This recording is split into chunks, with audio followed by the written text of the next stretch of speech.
Welcome to our channel. Today we how to update shipping insurance settings with Shipsurance easy tutorial step by step clearly. To begin updating your shipping insurance settings with Shipsurance, first, log in to your Shipsurance account. Once you're logged in, navigate to the dashboard. From the dashboard, locate the Settings tab and click on it.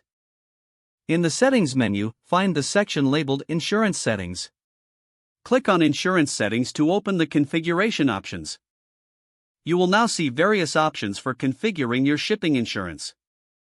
Review the options available for policy coverage levels. Select the coverage level that best suits your shipping needs. If your preferences allow for customized settings, click on the Customize button. Here, you can set specific parameters for your shipping insurance. Adjust parameters as necessary, including deductible amounts and coverage limits. Once you've made your selections, scroll down to review your changes. Ensure all information is accurate to prevent any coverage issues. After confirming your selections, click the Save button to apply the changes.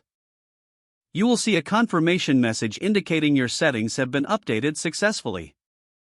To double-check your updates, return to the Insurance Settings section. Verify that your new preferences are displayed correctly. If everything looks good, you're all set with your updated shipping insurance settings. If further adjustments are needed, feel free to repeat these steps. If the page does not load, refresh the browser or try again in a private or incognito window.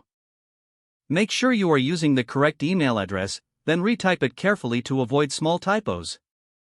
If your password is not accepted, use the reset option and create a new strong password you can remember.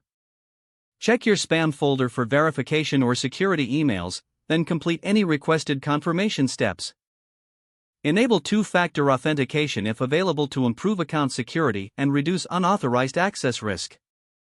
After signing in, review your profile details so your contact information and settings are accurate and current.